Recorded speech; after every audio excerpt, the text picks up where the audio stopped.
It may be one of the most stunning and underreported military victories in history.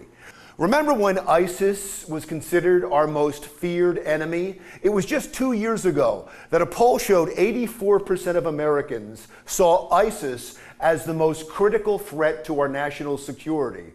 They were feared more than Iran or North Korea. It was a hot topic in the 2016 presidential debates. Just go to her website. She tells you how to fight ISIS on her website. I don't think General Douglas MacArthur would like that too much. The next segment, we're continuing the subject of... Well, at least I have a plan to fight ISIS. No, you're telling the enemy everything you want to do. No, we're not.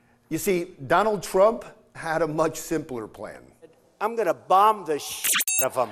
It's true. I don't care. I don't care. They've got to be stopped. And that's exactly what he did. Since Donald Trump was sworn in, over 40,000 bombs have been dropped on Syria and Iraq alone, far more than any previous year. There is good reason that the generals call these air attacks the Annihilation Campaign. The numbers are staggering. It's estimated that the airstrikes have killed 50,000 ISIS fighters. There's now believed to be only about 2,000 hiding out in a rural desert area of Syria. At its height, ISIS controlled 17,000 square miles, about the size of Pennsylvania. They called this territory the Caliphate.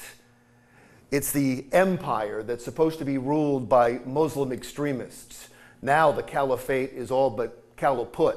Those 2,000 square miles that ISIS controls is about the size of Delaware, and they won't be able to hold that much longer. But perhaps the most encouraging statistic of the Annihilation Campaign is the number of innocent people freed from ISIS control. 5 million people have been liberated from ISIS. 2.7 million more people who fled from ISIS now can return to their homes. So what was the difference? What did the Trump administration do that the Obama administration didn't do?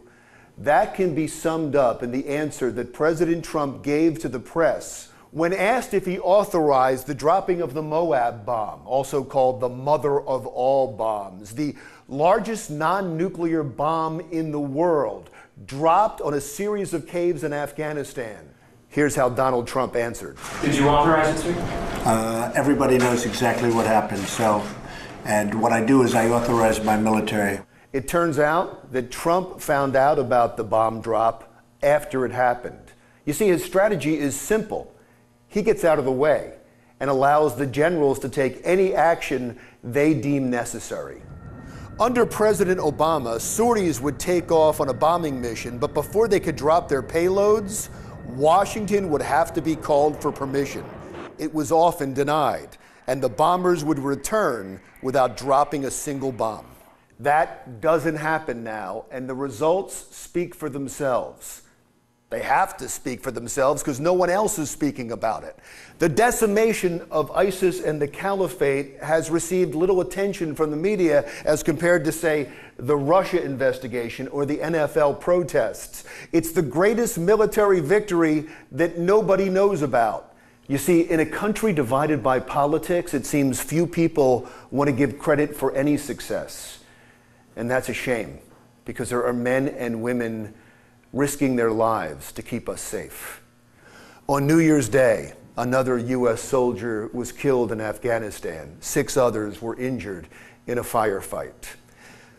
Few people remember that we have 14,000 troops still stationed there, or that 15 have died in the last year. If you don't want to give the president credit or the generals credit over petty politics, at least give credit to the men and women who are standing fortress around the world to keep us safe, because I know they deserve it. I'm Larry Menti. Talk to you again next week.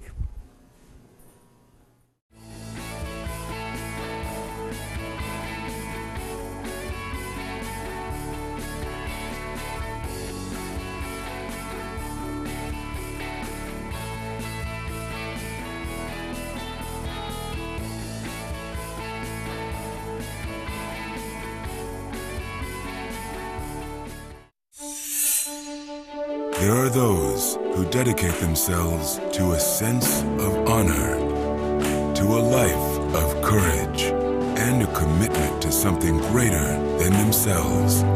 They have always defended this nation and each other. They still do. The few